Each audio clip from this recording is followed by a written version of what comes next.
What's good, y'all? Andres here. Hey, what's up, y'all? It's RB3. Sabrina here to talk about First Cut's Patreon.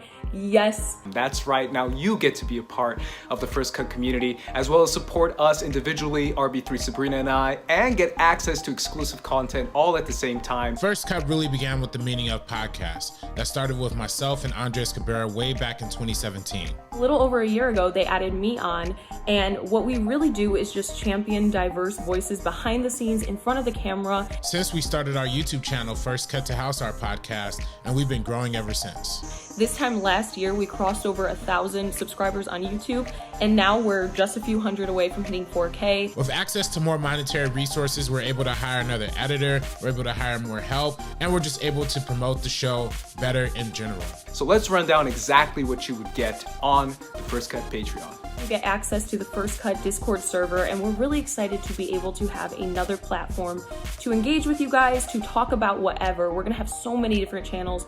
Now, our next tier is going to be our colorist. Video essays are a promise that we made at the very beginning of First Cut that we never really had the opportunity to live up to until today. And the next tier is visual effects. Now, we've always wanted to do movie commentaries here at First Cut, and we finally have the opportunity to do it. Up next is our sound editor category. And this tier includes everything from the previous tiers, but also a monthly Patreon exclusive live stream. And the next tier is the post-production supervisor. We are making this tier our access point for our behind the scenes content. Next up, we have our composer. You get to be in a virtual hangout with RB3, Sabrina, and I. That means you officially get to hang out with us. And then, of course, we have the final tier, which is the director. You could be a part of the First Cut crew occasionally on this tier, where you can actually be a part of some of our episodes. If there's something that you're really passionate about and that you want to talk about with us on the Meaning of Podcast, this is the tier that you want to be at. We are starting Patreon so we can expand and produce more content for you guys to enjoy. I'm super excited to see what 2021 has in store for us, which is why this First Cut Patreon is coming. And whatever way you can support, please do. Again, it's patreon.com/firstcutstudios. The seat taken? Nobody's in the seat that I ain't taking, friend. So this is, Sabacc? Sabacc.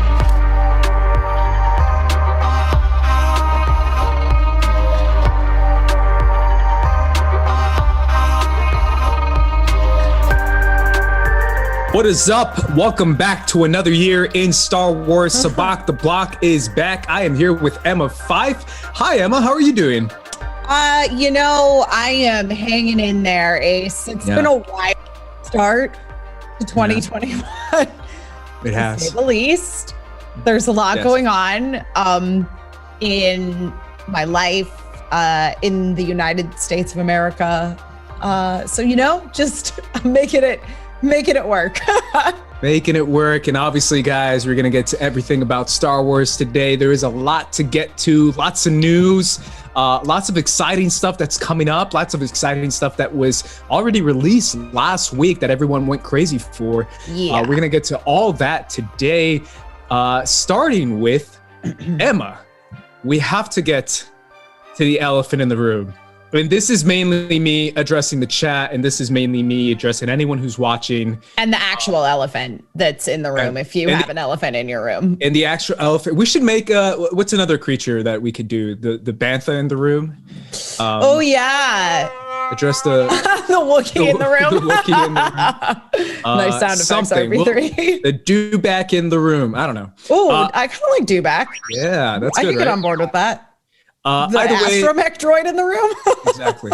Either way, guys, the big one is obviously the #1 selling book in Star Wars. That is Light of the Jedi, that everyone is going nuts over, and that I currently have right now, and I still haven't read it.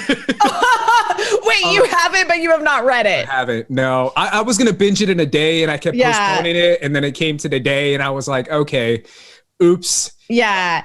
I this like you said, Emma, this whole news stuff. Listen, the news cycle right now is intense, y'all. It's a lot. And so I don't know, Ace, if you've had a similar experience to me, but I've kind of found that, and this has been something that's been with me since we all started having to lock down and really adjust the way we were living our lives starting in March of last year, that I have had a really, really hard time paying attention to particularly new media. Like I have to really motivate myself to want to watch a new TV series or check out a new movie or read a new book. I feel much more inclined to go back and rewatch stuff that I already know that I like as far as media goes. And the one thing that really, really manages to keep my attention and really bring me out of all the like thoughts that get in my head when I get overwhelmed about the state of the world is video games. So that's why I like really, I've been a gamer since I was 2 years old, but like that's why I fell really, really hard into gaming this year. Well, I guess technically last year, but continuing into this year.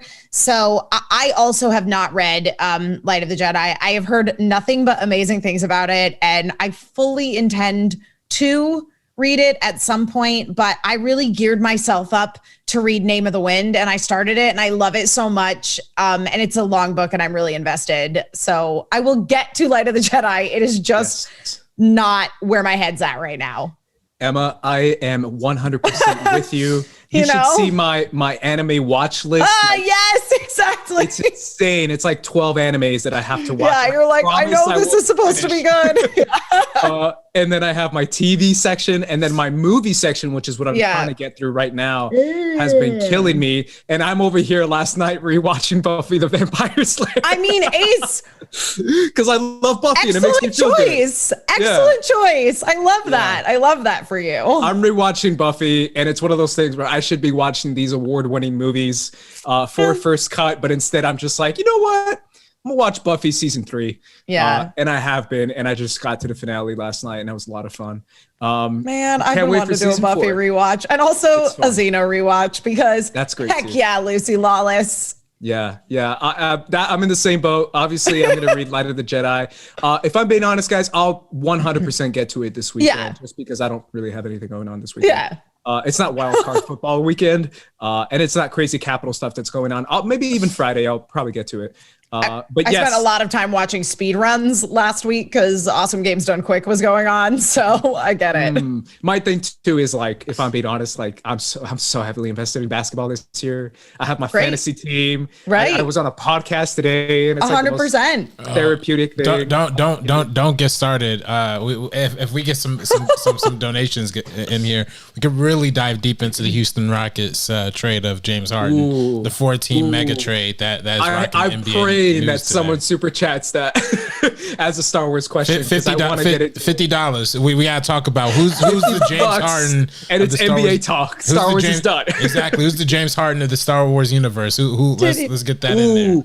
Oh wow! It's 100%. I have no context for that. It's gotta be Anakin, right? It's gotta be Anakin. He's evil. Yeah, he's evil. No, not evil, but he's like, he's like cocky. He's like, I can do this myself. Like, I don't need you. He's that kind of guy. Yeah, for sure. Yeah. Either way, guys, we're going to be talking about Light of the Jedi, probably even more next week. I will be doing a book review myself as well, because I will have finished the book by then. I'm a pretty quick reader, so I can probably get by it in maybe a day or two. So that will be done next week. But the first thing we want to do is get to the Star Wars news. So let's do that. I heard a story about you. I was wondering if it's true. First things first, there was an interview with Liam Neeson done a couple days ago, and they asked him about his character, Qui-Gon Jinn, and they asked him if he'd be interested in reprising his role, and he answered yes, Emma, because it'd be kind of weird if he didn't answer yes. I'm sorry, the only person who's ever been in Star Wars that I'm pretty sure didn't want to be in Star Wars is Sir Alec Guinness. Let's be real. Let's be real. His performance as Obi-Wan is iconic. Did he want to be there? Not really. I always think it's funny when these headlines are like, Liam Neeson wants to come back so bad as Qui-Gon, and I was like, not really. He just said, yeah, I'd be up for coming back.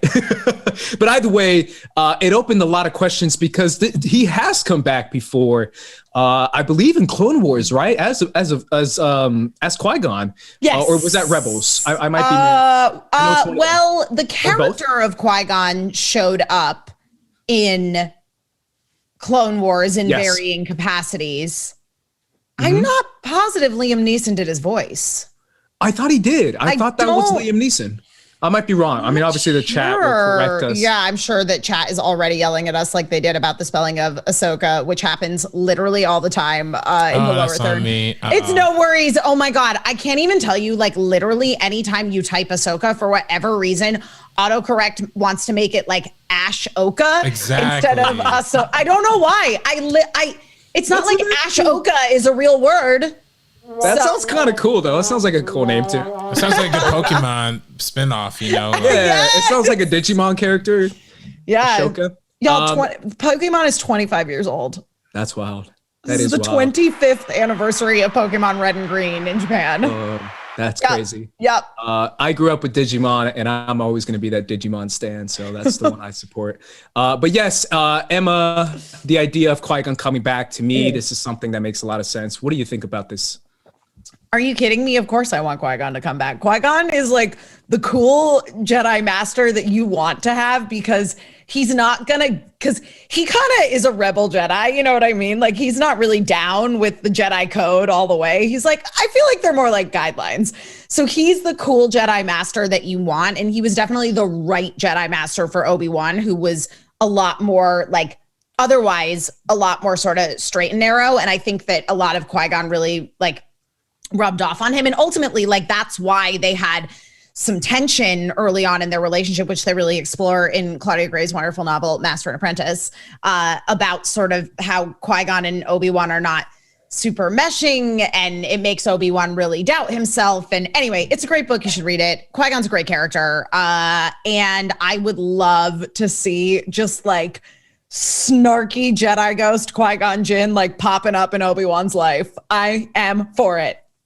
Yeah, and to me, it makes a lot of sense story-wise, because story-wise, this is kind of where Revenge of the Sith left off, right? We even get the quote from Yoda mentioning Qui-Gon, which is one of my favorite quotes. And then Ewan McGregor's Qui-Gon, his reaction to that, because he is training, in a sense, with Qui-Gon. So to me, it's almost like I need to see Qui-Gon Jinn come back into the show. My worry is that maybe they didn't have him on the show because they're starting to shoot, I believe, in March, right? Oh, I personally feel like this is a misdirect. I feel like he's on the show. Yeah, that's my feeling. Yeah, I think everything right now is a misdirect, especially when it comes to Star Wars news. Especially because if you think of the way that the Obi-Wan news rolled out, let's say, I remember talking about this with you and Ken on Jedi Council last year, because we were doing the show at Collider at the time, that the rumor was circulating that there was going to be an Obi-Wan show. And I remember all of us basically going, you know what? This is a rumor that is probably true. This is very likely, but we didn't really like to cover rumors because rumors are not necessarily good journalism. They're clickbait. And I really appreciate that Ken especially was always he had a pretty hard line on covering rumors, but we did bring it up. We're like, hey, there's this rumor going around. And all of us said, hey, we're acknowledging that this is happening, but kind of offline, we're like, this is probably true. And then it did turn out to be true. And I just remember watching that moment, and it didn't fully take away from it. But can you imagine if that was the moment that we found out that the Obi-Wan series was definitely happening, is when Kathy Kennedy brought fucking Ewan McGregor on stage to be like, I'm playing Obi-Wan Kenobi again. Like, I just got chills talking about it. So I think that's why right now, any time that people are asked about reprising roles that they've had within Star Wars, you're always going to get a like, oh, I'd like to. True. Definitely. I mean, that's the whole thing with Ewan too. Every time they ask him, yeah, that's spot on, Emma. And obviously it's kind of ironic that kind of leads to our other stories. Yeah, we're definitely not in the scoop business, if I'm being honest. I think the scoop world is a little bit too much for me. Yeah. No offense to anyone who does it. Much love to everyone who does it. As long as they do it the right way, and as long as they're not breaking any rules or anything, and they're not stepping on anyone, I think it's fine. Yeah. We'll definitely get to some, just because I do feel like the Star Wars news it's a little dry. Yeah, it does. I mean, that's the thing is, rumors are exciting. Yeah, and I think we'll get to some a little bit later in the episode. But as far as the Qui-Gon thing, to me, this makes the most sense. To me, this is what they're going to do story-wise. The fact that they cast I mean, they like not cast, but they reprise the role of Hayden Christensen coming back as Anakin. It only echoes a Qui-Gon connection. Very likely to me that we will see Qui-Gon played by Liam Neeson in some capacity. Now, granted, I have made bold statements like that before and been wrong many a time, but I still, I'm rooting for it. I'm rooting for it. How cool would it be? And this just came to my head. I don't think we've ever had a Hayden Liam interaction, and Hayden Anakin Skywalker. No, because it was baby Jake Lloyd who was Anakin. And wouldn't that be kind of cool? Kind of weird, but kind of cool. Yeah, I mean, we like saw them on screen as Force ghosts, but we didn't really see an interaction. And forgive me if you can hear the shenanigans that's going on behind me with my cat. Like my cat Light has been very interested in being involved in everything that I do lately. So it's the same with my dog, Cora. I'm sure he'll return. I'm sure he'll pop up again. If you hear her in the back, I apologize. She gets lit at this time. She's like, if you're recording, I want in. Tell me what's going on in there. Yeah. Why is the door closed?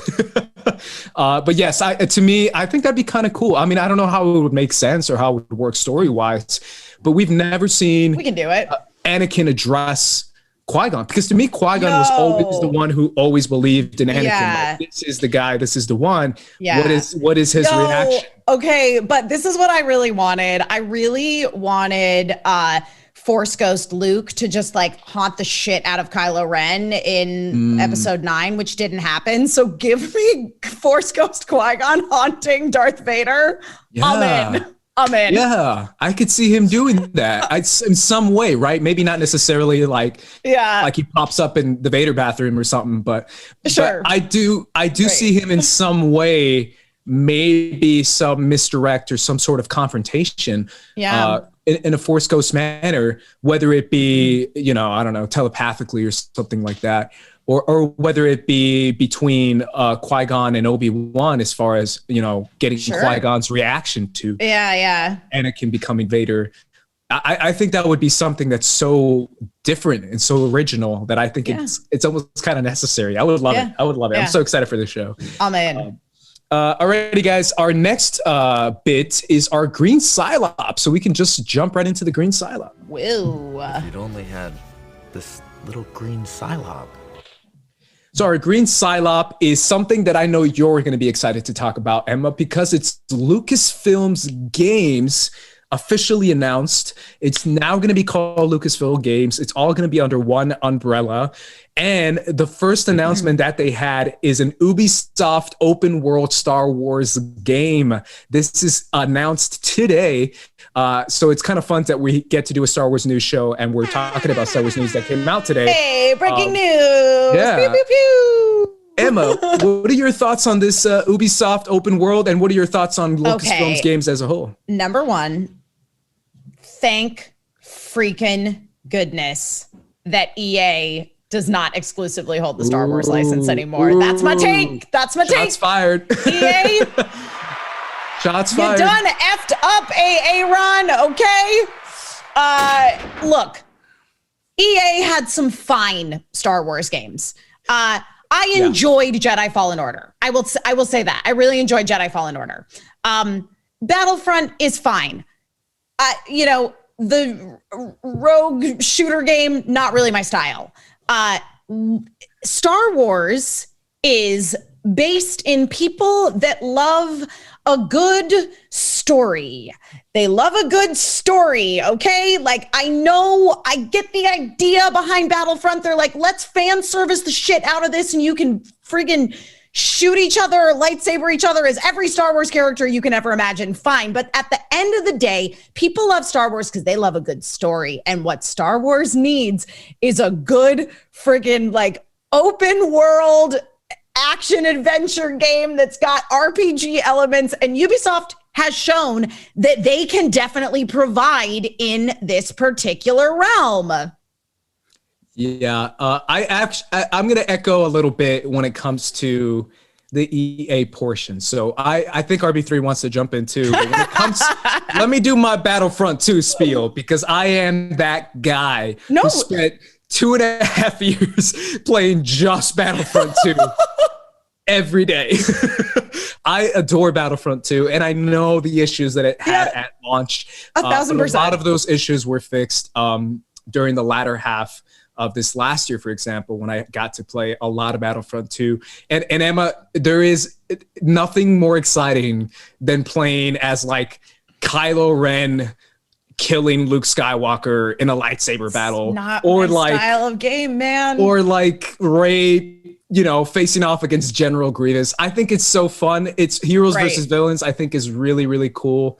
A little mission squad based, like mini Black Ops based thing that I thought was really cool. Maybe it's just the Black Ops guy in me, because I grew up playing Black Ops. By grew up, I just mean I grew up playing COD for so long, and COD is just like, get as many kills as possible, and that's Not it. my style of game. Not my style of game. But go ahead. Yeah. Oh, no, I was just going to say, it's very exciting to me now, though, that other game companies will effectively be able to pitch to Lucasfilm Games and get their hands on Star Wars. And I think it's really reflective of the direction that Star Wars is going in general, which is to be more inclusive and to have more people of color and women and just like other people get a chance to tell stories within Star Wars, which only enriches the universe. And that's very much reflected in, hey, basically the Star Wars license is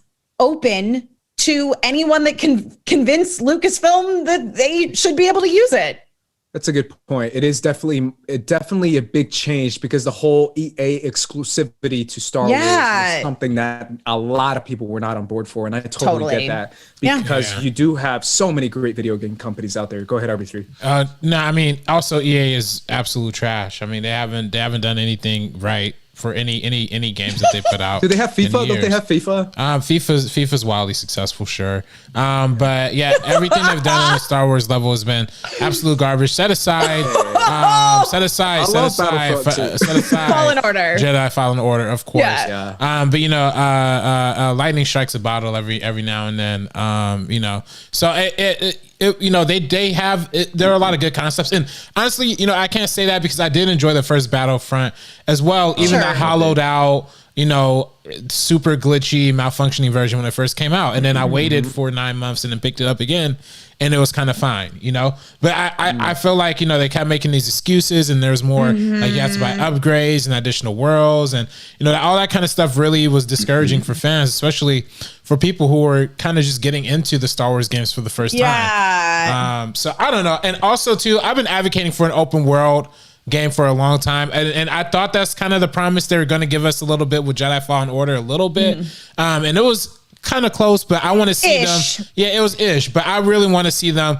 For one, I want to see them be on one, not necessarily one planet the entire time, but I want to see a full planet with multiple climates and weather. You know what I mean? I don't want to see just one format of one thing. Like, I want this planet to be big and travelable. It has also just occurred to me that if we're talking Ubisoft and like Assassin's Creed, I was just gonna say Assassin's Creed vibes to it, that means that there's probably gonna be romance options, which is key to a successful video game. And there better be queer romance options, Ubisoft, otherwise you're getting thrown out the window. But if you look at like Assassin's Creed Valhalla, one of the things that I did enjoy about it was the fact that it wasn't super heteronormative. And I think that game really struck a good balance of it being a nice open world exploration kind of game with light RPG elements to it, in terms of like choosing the way that you play the game and how you progress your character, and the skill tree is bullshit in it, but you know what, it's very basic kind of stuff. But yeah, I feel like, I want a Star Wars where I can make some choices on my own. And I think that that's what this is sounding like to me. And so that's exciting to me. Back before all the cyberpunk bullshit bananas that's going on with that game, oh boy, I would have said I'd love to see a CD Projekt Red do a Star Wars. But I feel like maybe this is Ubisoft's sort of chance to make the Witcher game that they've been wanting to make in Assassin's Creed, but in Star Wars. Ooh, yeah. Talk to me a little bit about what you would want to see in what kind of story you would want to see inside this universe, or do you have any idea as far as maybe a timeline or what kind of character options you would have? I mean, like, put me in some timeline that we have not been in yet, or you know, make it part of the whole High Republic situation. Yeah. Like that's been one of the. I was gonna say, what about a High Republic video game? Yeah, that would be insane. I mean, it's like, you know, some of my friends who've been reading it, that a lot of the feedback is it's really nice to see the Jedi just kind of like doing their jobs of like maintaining order and peace in the galaxy. You know what I mean? Like, it's kind of like they're just kind of doing their jobs. Like, it's really nice to have it not be a big war is going on. It's just, we're all just kind of living our lives and trying to keep it on a level. So I think that could be definitely super duper fun. I want lots of alien races. I want to be able to make questionable moral decisions. I want to fly. I want to have a spaceship that I can customize and make into my own little Star Wars home. I want pets. I want sick mini games. Sabacc better be a dope mini game within this game. Yeah. Yeah, there's so much potential there, especially inside a Star Wars universe, right? Because it's such a dense universe. I never understand the people that say like there's not enough out there. I think there's so much that you can do within a Star Wars story. The other thing that I really would like is for the game to not make you be a Jedi. Ooh. I would like to have the option to not do that. Yeah. No, I think the more variety and the more options you have, the better, right? Because then you can fully explore what it is to be in the Star Wars universe. And we're seeing that more and more come up as far as the success of stuff like The Mandalorian, where you're not following a Jedi and you're following a different type of character. Yeah, I mean, it's really exciting. I'm definitely pumped to play it, whatever it is and whenever it comes out. Yeah. And I'm pumped. Real quick, Emma, off topic a little bit, just because 2020 was kind of a crazy year in video games. What is your what's your favorite video game of 2020? Oh, it's definitely Hades. Okay. Yeah, I've seen some tweets about it. Yeah, which I cannot believe in the year of Final Fantasy VII Remake, which I also you love that one. I loved it, but I love Hades just that little bit more. And I'm surprised myself. But man, I mean, like, I think it'd be dope if like a Square Enix made a Star Wars game. You know what I mean? Like, you know, just let some Japanese company go buck wild with Star Wars. Yeah. Like, sign me up. What's that video game that came out this year? The Ghost of Tsushima? Oh, Ghost of Tsushima. Yeah. Yes. That game looked wild. Yeah, the Akira Kurosawa film video game. Yeah, I was like, that looks. That game looks incredible. RB3, I'm assuming yours is 2K. No, it 2K21, baby. No. It was trash when it in the first launch. But I will probably say Ghost of Tsushima was up there as well. Really? Yeah, but you know, it's funny. You know, when I think open world, you know, my first reaction always goes to Rockstar, obviously, right? Because they kind of they pioneered that, right? Now, obviously, there will never be a Star Wars Rockstar game that will never ever happen. But what if it could, RB3? Like, what if we just had a real like down and dirty like smugglers and criminals? Like, and they're just shooting people like in the middle of the street and stabbing pregnant women. I'm there for that. I mean, I'm a big GTA fan. Hey, listen. Well, that's what I'm saying. Like, I think you could do a GTA in Star Wars. I think that'd be fun. Do I think Lucasfilm's going to do it? Probably not, because Star Wars is for 12-year-olds. But they're not going to do it, guys. I'm sorry. I'm here to break the news. As a representative of Lucasfilm. I mean, but what was yours, man? No, what was my what? Oh, favorite game? No, probably Ghost of Tsushima. Yeah, Ghost of Tsushima as well. Yeah, because you're a big gamer, man. You have a PS5 now, right? I do have a PS5. Shout out Destiny, my wonderful girlfriend who got me the PS5. Yeah. Amazing. Ubisoft Montreal released a super fun game right at the end of last year as well, which is called Immortals: Phoenix Rising, which has a little bit of a Breath of the Wild, but Greek mythology vibe to it. So I wouldn't mind seeing that in Star Wars as well. That kind of like, you know, exploration and puzzles and dungeons, and you kind of just, there's a whole world to explore and you kind of play the way you want to play. That's really cool. Yeah, there's been so many games this past decade. I almost kind of wish we did like a video game. I mean, I'm sure there's so many channels that do this. Yeah. Like a top 10 games of the decade or something like that. I mean, ones that stood out to me were like, is Horizon Zero Dawn or something like that? I think that game is stunning. Yeah. I know a lot of people were controversial about The Last of Us Part 2. But I thought that game was stunning too. Either way, Star Wars video games coming back. Yeah. We'll call it a comeback, but it is a comeback. It is now officially away from EA, which makes a lot of people happy. Yes. And I'm going to go play my Battlefront 2 tonight. And this does not mean that EA cannot make Star Wars games anymore. It just means they don't have the exclusive rights anymore. Yeah. Yeah. Which means it opens it up and it allows a little bit more creativity. More creativity. And a little bit more easier to work with company, if that makes sense, because EA has had some trouble. That's definitely true. And that is, well, I mean, so is Ubisoft, but well, I mean, it's also good. I mean, it's also, you could see a higher output of games too, because you could see a situation where, you know, Marvel had the Spider-Man game from Insomniac in 2018, and then Square Epic put out the Avengers game in 2019. So and they have other video games in development too from other companies. So it could be that's a good point. More games coming out more frequently. Rich T mentioned in the chat, I don't know why this came up, but he said Dr. Aphra is a great character. I've always, what do you think about like a Dr. Aphra video game, or like maybe like a following her adventures? I feel like for me, what I want out of a Star Wars video game is something that is more adjacent to Knights of the Old Republic, where so when you play Knights of the Old Republic, everyone is playing as the same character, but you get to make choices about what that character looks like. You get to make those characters' choices about how like morally white, black, or gray they're going to be.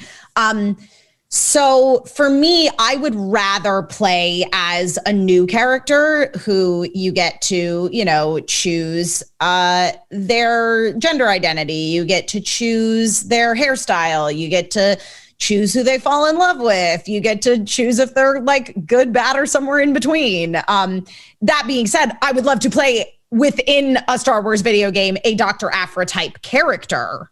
But yeah, like that's what I want out of Star Wars, is to like be able to just live Star Wars myself. Yeah, that makes a lot of sense. And that is where Jedi Fallen Order fell short for me. Like I thought Jedi Fallen Order was super fun, but like you were playing as Cal Kestis. That was his story. Cal Kestis. And I love Cal. Yeah. He's a sweet baby boy. I love my Cal Kestis. But what I've been wanting in a Star Wars video game is to be able to like be in Star Wars, but do what I want. Yeah. And that's not really allowed. That's not really a thing in Fallen Order. Yeah, that'd be amazing. The kind of open world mentality that some of these video games companies have inside the Star Wars universe in this modern video game era that has been known to be just sky's the limit now with video games. It's kind of insane. I've been blown away by everything that's come out this year.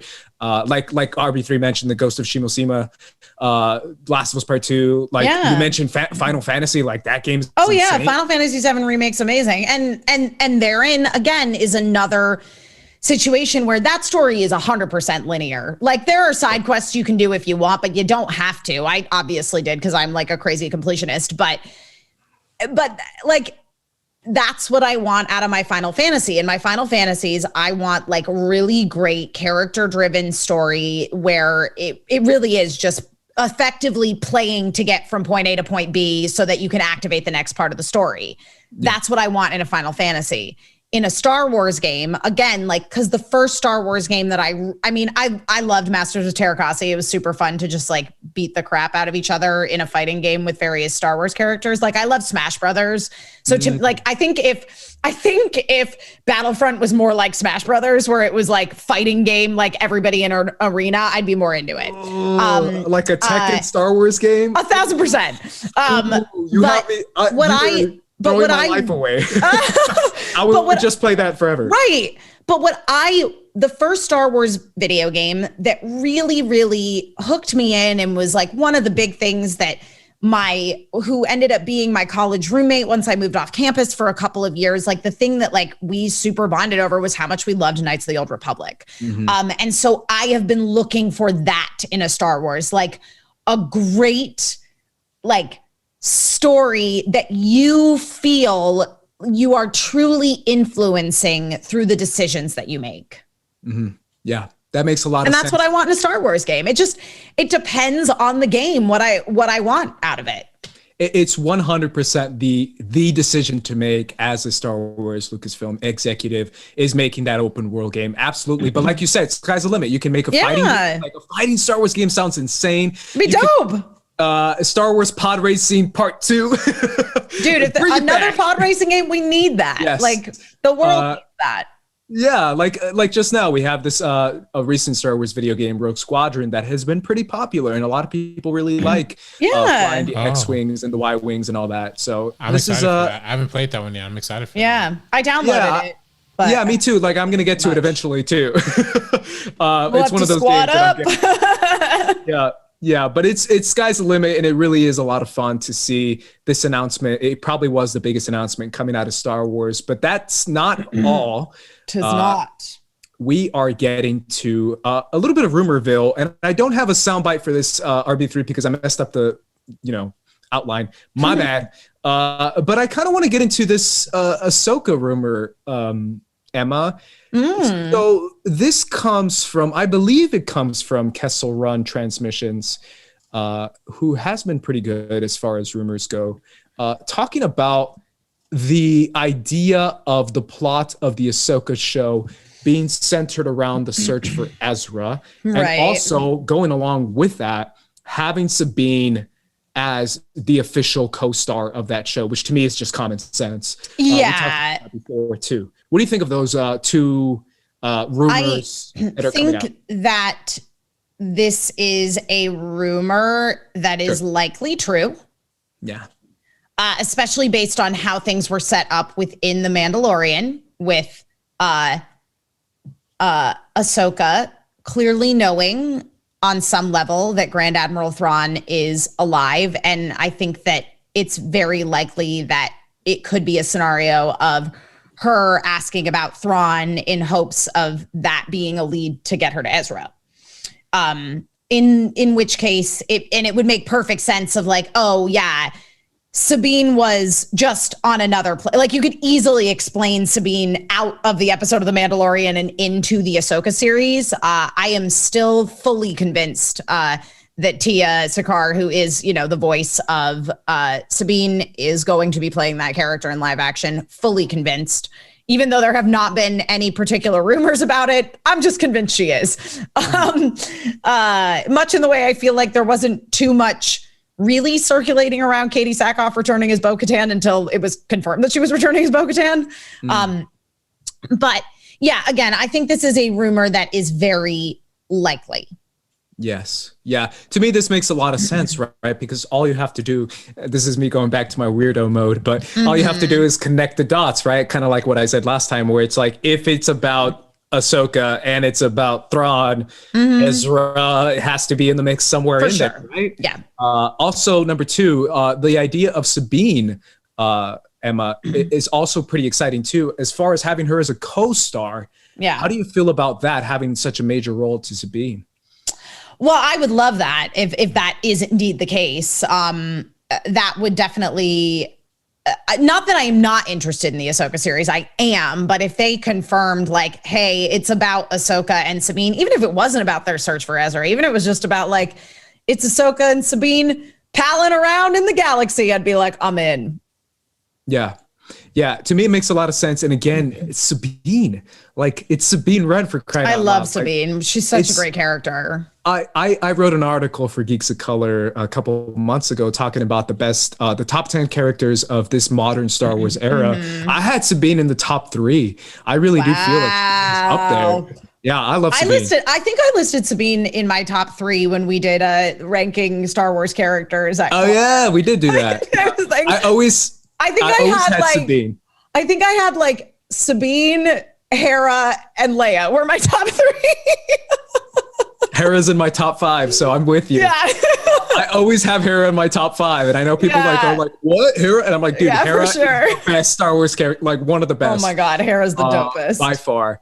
But I think Sabine is that combination of like, she has some qualities of Hera, she has some qualities of some other people, but she's her own character, and she comes from this Mandalorian background. She comes from Clan Ren. She has all this expectations. She has all this pressure. She has all this shame. Like, there's so much complexity to this character. It's kind of remarkable. To see her in live action, to me, makes like the most amount of sense. Totally. Considering we had Bo-Katan, and considering we have the Mandalorian, and she's a Mandalorian. Yes. And she has a connection to Ahsoka and to Ezra and to Thrawn. She's very much the common thread that can kind of tie all of these things together really easily. Also, as far as casting goes, you're pretty sure it's going to be Tia. I'm pretty sure that Tia is going to play it. Yeah. How do you feel about, this might be controversial. I don't know if it is controversial. How do you feel about how they should go about casting, if it isn't Tia, how they should go about casting, as far as, should they do like a, all races on board kind of thing? Like, as far as like, someone of like Middle Eastern descent, or someone South Asian. I guess for me, I'm like, as long as they are not white. Yeah. Well, Sabine's definitely not white. That's for sure. No, she's definitely not. And I mean, Tia's family is Indian. Yes. So, I mean, she's American, but, she's of Indian descent. So I feel pretty strongly it should be an Asian person. An Asian person, yes. Yeah, I feel pretty strongly about that. I don't know if they got into the realm of, maybe like a Latinx person or something. Like, again, like for me, I feel strongly that it should not be a white person. But I really do very much believe that Tia will be playing that role, especially because like, she had such success in a live action role recently on The Good Place. Like, come on, she's awesome. Yeah. There's definitely a lot of potential there, especially that she voiced the character for so many years. Well, and I remember having this conversation with, God, who was it? Oh, I think it was James Arnold Taylor, who was, the voice of Obi-Wan in Clone Wars. And I remember talking with him, and he was saying, yeah, like everyone in this show, like, looks like they could play their characters in real life. Yeah. Talking about Rebels, this was. It's pretty funny if you really think about it. Yeah. Have the, what's his name? Matt Lanter, have him play Anakin. Listen, I'm very excited for Hayden Christensen to come back, but if they'd been like, it's going to be Matt Lanter, I'd be like, yeah. Excellent. Well, he did show up in The Mandalorian, and he did. Yes, he was in The Mandalorian. So I feel like every voice actor is going to be in live action in some capacity. For sure. Yeah. Going to be the case. I definitely think I would love to see both James Arnold Taylor and Steve Stanton show up in the Obi-Wan series. I think they might. I think it's kind of easy to give him like a small bit role and have him show up. I think that's a lot of fun. It's what makes those cameos a lot of fun, in my opinion. But I do feel like the casting of Sabine, going back to that just to close it up, if it isn't Tia, kind of just making sure to cast either an Asian person, maybe a South like Asian person, something like that, something different, something that we haven't seen before. If it isn't Tia, maybe a no name. Yeah, sure. Yeah. I think that'd be kind of cool. Because I mean, that is the thing first of all, The Mandalorian. What day did I need to be at UCB on Franklin when you were casting literally everyone who's like not a main character, because it's basically all comedy people. But the thing that's great about Star Wars is that and this is something they've been really, really good about doing. And I would say Marvel does the same thing, where they are super duper like aware of the fact that they have this brand recognition with Star Wars. So people are going to show up just because of the name Star Wars. So they take chances on unknowns or relative unknowns a lot. Mm-hmm.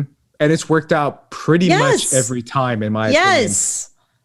including Daisy, including John, including pretty much every casting they've had has been I pretty would say, stellar. you know, even somebody like an Oscar Isaac, like, yes, Oscar Isaac had a very, very successful career before Star Wars, but I think that Star Wars really made him a household name. You know, you look at the same thing in like Marvel, somebody like a Paul Rudd, like friggin' Paul Rudd, obviously great comedy career, doing extremely well. But I am sure that there is like a lowest common denominator who didn't really know who he was until they saw him in Ant-Man. Yeah, it makes a lot of sense. And echoing that, and I know this isn't Star Wars, but it kind of goes off that. Today in Moon Knight casting, the Moon Knight show, they cast this actress named May Kalamawi, who's from Bahrain. Amazing. There's an example there as far as like, you don't have a lot of actresses from Bahrain being, you know what I'm saying? Like, that's something that's different. And I think that was pretty refreshing to see. And people are going to show up because it's going to be like Marvel's Moon Knight. Yeah. And they have already made a megastar out of Oscar Isaac through Star Wars. It's the Oscar Isaac connection. But I think that's a really good point. And to kind of echo my point, she's also in the show, Hulu show Rami. Rami. Okay. Yeah, she shows up there in a couple episodes. And she's great. Go ahead, RB3. I did just want to say too, a little bit off topic as well. Since you mentioned UCB, RIP to well, the Sunset location, the one I'm talking about, still exists. Oh, okay, good. I was saying UCB Franklin. Oh, okay. Got it. Oh, okay. It's the only one. RIP to every other UCB theater. Every other improv. Yeah. yeah. UCB Franklin. Go ahead, RB3. That was it. Got you. No, I was gonna say too, but yeah, no, that is completely worth bringing up, and it sucks. You know, like there are just certain things that there's no way, unfortunately, to recapture live comedy in a Zoom broadcast kind of situation, you know? And it sucks. And I'm going to go way off topic here for a second, but my friend Mike Mitchell, super duper, super funny improviser and sketch performer. He used to do this amazing show at UCB Franklin called What's Going On, which was a talk show that he hosted, but he showed up to the talk show having not been involved in any of the prep. Like, he literally just showed up, was handed a stack of cue cards, had celebrity guests on the show, had bits he was going to do, but he didn't know what any of them were going to be. And it was so much fun. It used to sell out immediately because if you've never been to the UCB Theater on Franklin, it is tiny. It is tiny. It sits maybe 200 people, maybe. And that might be generous. And it's still pretty crypt. Yeah. It's you're sitting on top of each other, and you're basically sitting on top of the performers on stage. And they tried to, Funny or Die basically shot a pilot of it to try to package it as a TV show. And it just really didn't work. It didn't work as a TV show. Same thing with Tournament of Nerds, which continues to thrive at UCB. Funny or Die, I believe it was for Nerdist. Like, Nerdist, in the early days of the Nerdist YouTube channel, they did a like broadcast season of it on their YouTube channel, and it didn't work. Like, so unfortunately, a lot of these comedy theaters, like, there's just no way for them to like supplement and manage to survive when what they thrive off of is that communal experience of people coming together to watch people try shit. Like, that's what a lot of these comedy theaters are. It's really, as someone who's done live performances, and I mean, obviously I haven't done anything pro level, but I've done a lot of live performances. There's nothing like the energy of a crowd. And the idea of maybe not seeing that for 2 more years. I know. I'm making it sound really bad, but it might be a while. I judged Tournament of Nerds in, I want to say, February of last year. And that's the last live show I did. It's rough. But anyway, I did not totally mean to go on that tangent, but No here we worries. are. But what I'm saying is that like good on Star Wars for taking a chance on people who are super talented and just haven't gotten the kind of recognition that they deserve. Yeah, shout out to Kelly Marie Tran. That's how I know Kelly. It's from doing stuff at UCB. Yeah, I a lot of people know Kelly. Yeah. One of my friends was almost cast. I think I'm allowed to say this. It's so in the past. One of my friends was almost cast as Rose Tico. Oh my God, that's so cool. She made the final call, the final three.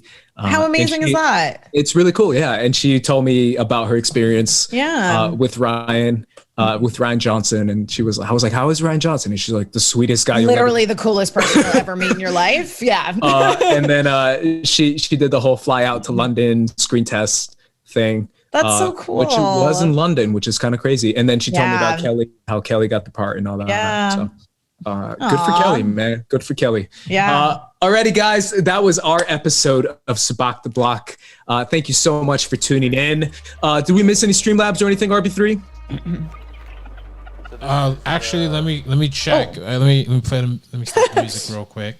Go ahead. Actually, Emma. didn't. Sorry, go ahead. Oh yeah, no, I was just saying checking in on the Streamlabs is always a good thing. Also, Jesse Ray Whipple in chat brought up another really great example of somebody that wasn't necessarily a household name before she appeared in the Marvel films. And I wouldn't say that she's necessarily like a universally household name, but like Kat Denning, another like comedy, you know what I mean? Like she was just in these like weird indie comedies and then she's in Thor. Like it's great. And then she got her show. What was that show Two called? Broke Girls? Yeah, Two Broke Girls. Yeah, one of my friends used to write on that show. Oh, sick. And then she's showing up again, right? I don't know if that's well, in WandaVision. She might be in WandaVision, maybe. Either way. Bradley Burnett donated $25. Welcome thank back you, and Brad. Happy New Year. Here's a hypothetical. You want to buy yourself a birthday gift to add to your home office Star Wars collection. You want a new lightsaber. Whose lightsaber do you choose? Asking for a friend. I have been wanting to get the Ahsoka lightsabers that they sell at Galaxy's Edge. They are beautiful. Yes, They're they are. so nice. Really well done. You know what I'm going to say, Emma? And I think the chat knows what I'm going to say. I am so wanting that Rey yellow lightsaber. I think it's so freaking cool with the little swipe thing, and it's made out of her staff. I love it. I love it. I would love to get that. Thank you, Brad, for that stream lab. I'm glad we checked RB3. Yeah. Well, I mean, no, that one actually came in. I was actually gonna say we actually had no stream labs.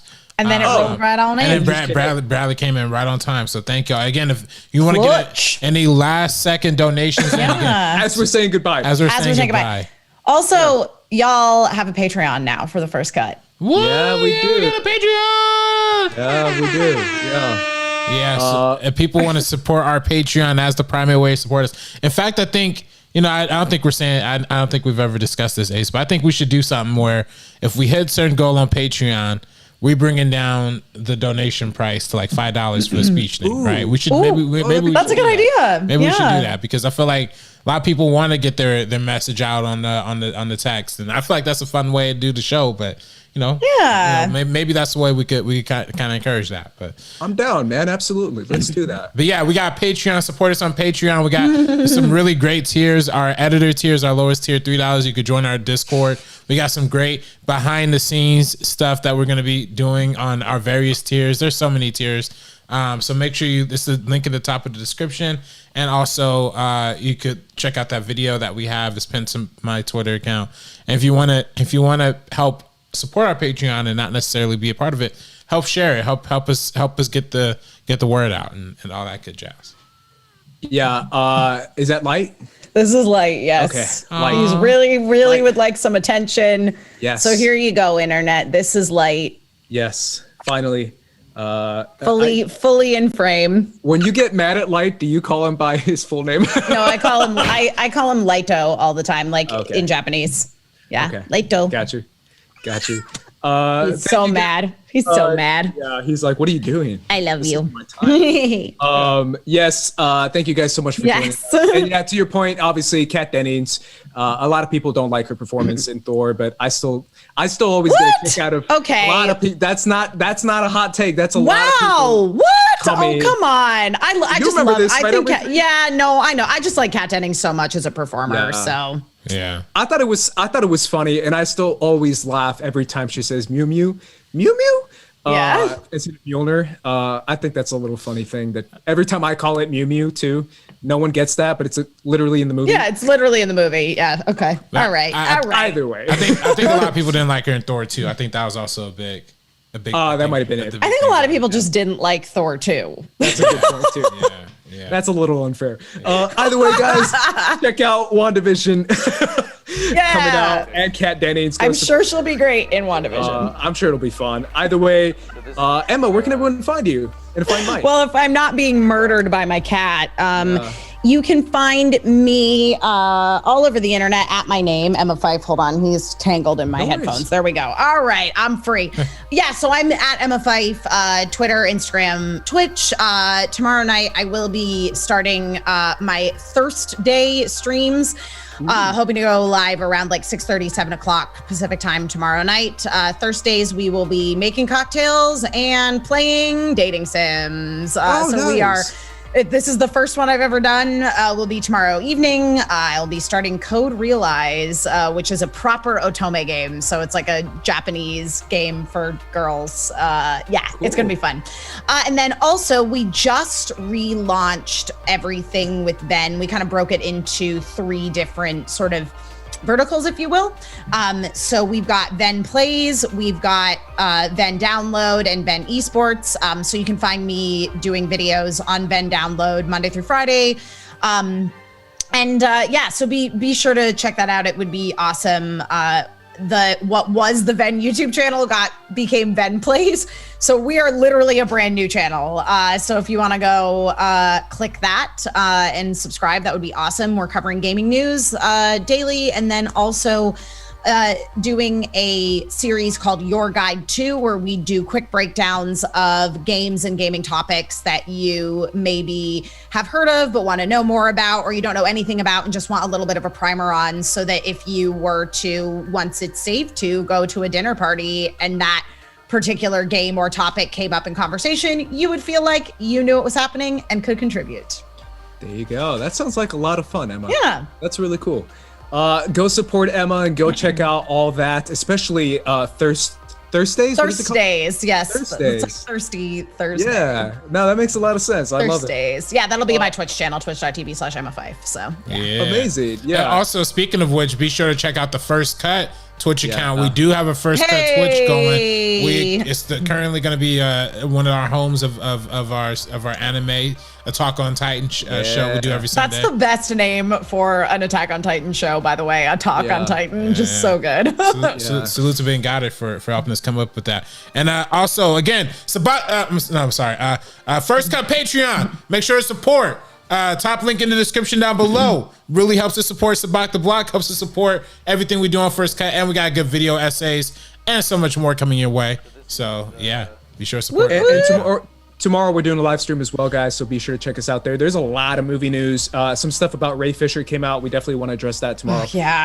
So be sure to tune in here to First Cut Live right here at First Cut. So make sure and subscribe so you get notified and you know that we're doing a live stream. Also, go follow me at Squad Leader Race and RB3 at Director RB3, right? RB3? I got you. At Director RB3, yes. Director Robert Butler the Third. Exactly. Go follow us. And obviously, guys, thank you so much for tuning in to Sabacc the Block for the First Cut crew and the Sabacc the Block crew. We're peacing out. Peace. What's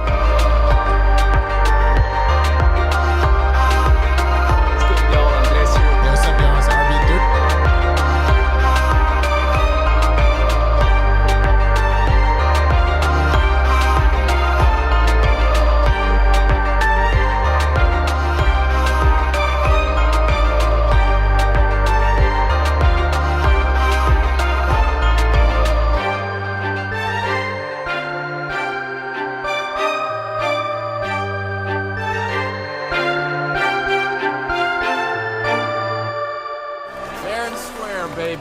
Aaron.